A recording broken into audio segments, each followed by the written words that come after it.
일본의 모든 첨단 항공기술이 투입되는 차세대 전투기는 6세대급이라는 언론 보도로 인해 한국의 항공기술력은 아직 일본을 못 따라간다고 전하고 있습니다.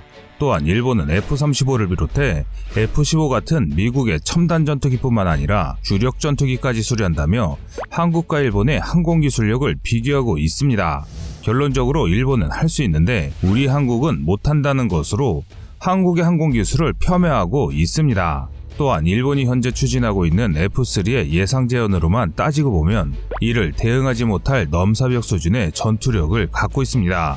일본의 F-3는 넓은 작전 범위와 큰 무장량으로 인해 동체 크기는 F-21보다 더 커질 것으로 예상되는데요.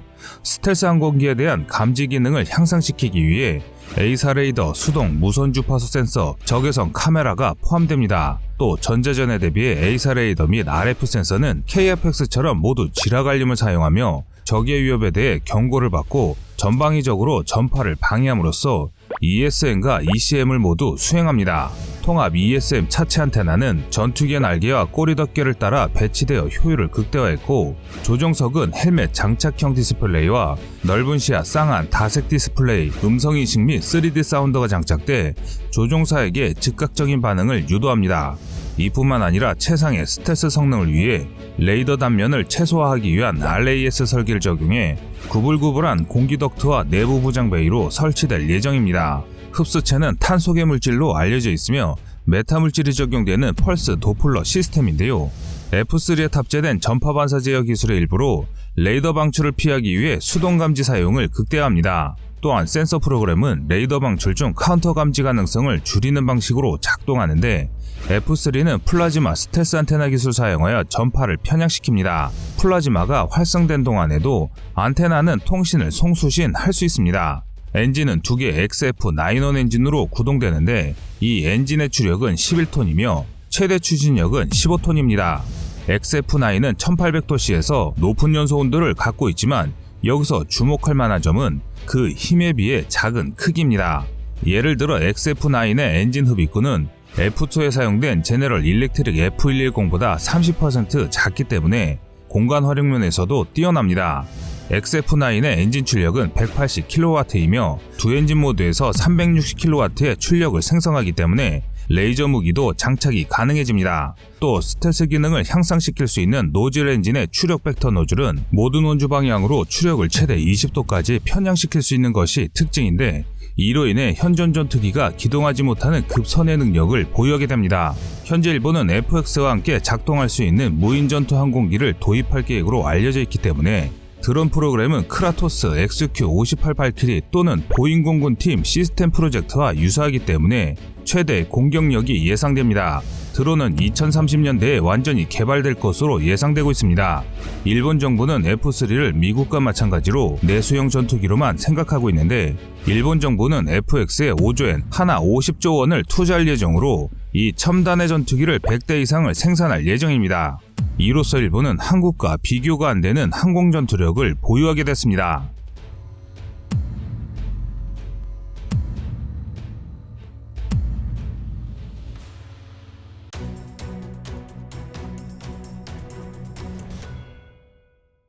미국 군사 전문지 내셔널 인터레스트가 일본 5세대 이상급 전투기 F-3 개발 계획은 결국 포기할 수밖에 없게 될 것이라는 전망을 전했습니다.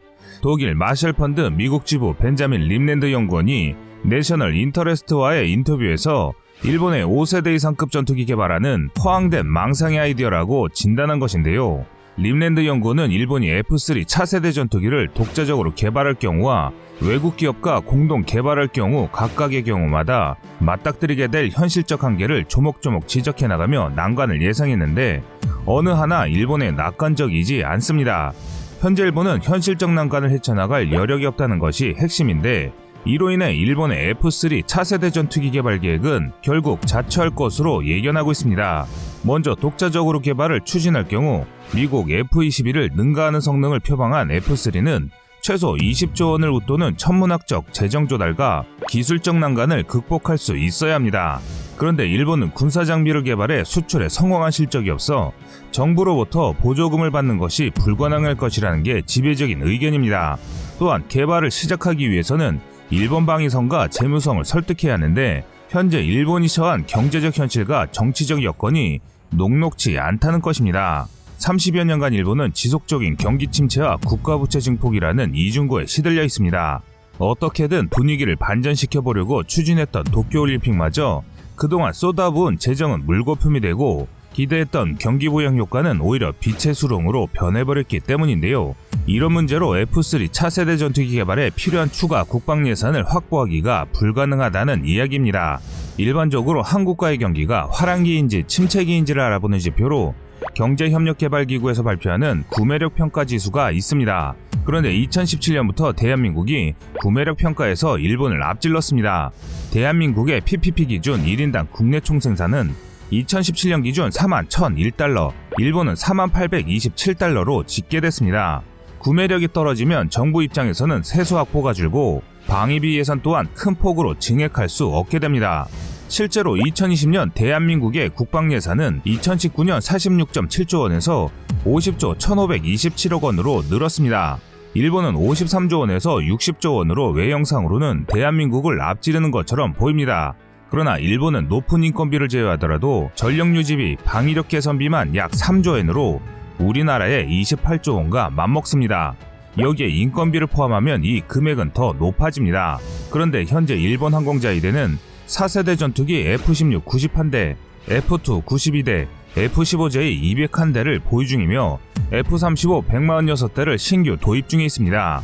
트럼프에게 추가로 강매당한 F-35 105대와 주일 미군 공군이 F-15EX에 채택한 작전 모델을 내세워 F-35를 보완한다는 계획으로 98대의 F-15J를 업그레이드하는 데에만 천문학적인 국방비 지출이 예정되어 있습니다.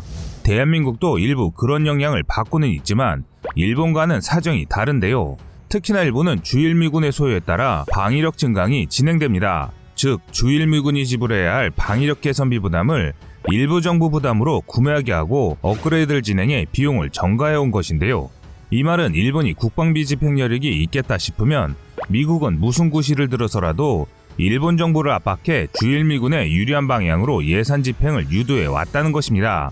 일본 정부 입장에서는 국민들에게 자위력 증강이라는 홍보 효과와 무기 도입 과정에서 미 의회의 영향력 증대를 꾀할 수 있다는 셈법에서 순응하고 있기 때문에 결론적으로 일본의 방위력 증강은 미미한 상황입니다. 미국의 연료 공급 중단에 발발해 진주만을 기습 공격했던 미일 전쟁에서 미국은 일본의 항복을 받아냈습니다. 이후로 미국은 일본이 독자적으로 미국과 동등하거나 미국을 능가하는 그 어떤 무기 개발과 도입도 일체 용인하지 않고 있습니다. 이런 맥락에서 전범 국가들인 독일을 포함해 일본도 미국에게 위협이 되는 전략무기나 핵무기는 못 갖게 할 가능성은 매우 높습니다. 오히려 이를 빌미로 일본의 자위력 증강을 돕는다는 명분으로 미국산 무기를 더 도입하라고 강요할 뿐입니다. 림랜드 연구원의 의견은 바로 이런 일본이 처한 경제 현실과 특수한 미일 관계를 설명하고 있는 것인데요. 일본이 F3 차세대 전투기 개발 계획에 따라 어찌해서 예산을 확보할 즈음엔 미 의회도 주일미군에 필요한 자국산 무기를 일본에 팔기 위해 미국 정부를 거세게 압박한다는 것입니다. 하지만 일본 정부는 F-35 도입을 마지막으로 더는 그 어떤 외국산 전투기도 도입하지 않겠다고 선언을 했습니다. 미국의 간섭에서 벗어나기 위해 F-3 자체 개발을 위한 명분을 위한 사전 포석을 던진 것입니다. 하지만 미국과 일본 정부의 속사정을 잘 알고 있는 군사전략가들은 미국의 방해를 예견하고 있으며 일본의 5세대 이상급 전투기 개발하는 허황된 망상이라고 단언합니다. 그런데 재밌는 것은 이런 사실을 일본 정부도 알고 있다는 것입니다. 하지만 굳이 이를 외면하고 있는 상황인데요. 일본 정부는 멀티롤 기체로 예상하는 F3 개발 방안으로 총 3가지 방안을 구상하고 있었습니다. 첫 번째는 기존 해외 전투기 개조입니다. 두 번째는 신규 기체 국제 공동 개발입니다. 세 번째는 독자 개발안이 그것입니다. 이란을 위해 일본은 로키드 마틴, 보잉, BA 시스템즈로부터 제안서를 받아 검토했고 이 안으로는 유럽의 FCAS, 영국의 템페스트 계획에 참여를 검토했습니다. 마지막으로 3안에 대해서는 매년 전투기 기술 관련 예산을 투입하며 자체적인 연구 개발을 지속해왔습니다. 일본은 2000년대 이후 늘어난 중국의 항공안보 위협에 대응하기 위해 심신이라는 비공식 프로젝트 명칭으로 2008년 4월 공식 사업을 출범했습니다. 2016년에는 실제 크기의 70% 미만의 실증기인 미쓰비시 ATDX를 시험 비행에 성공했습니다. 이 일을 계기로 자신들의 기술로 차세대 전투기 개발 가능성을 엿본 후 그나마 약간의 희망이었던 사업을 2020년에 일본과 입원하는 폐기 처분하고 독자 개발로 방향을 설정했습니다.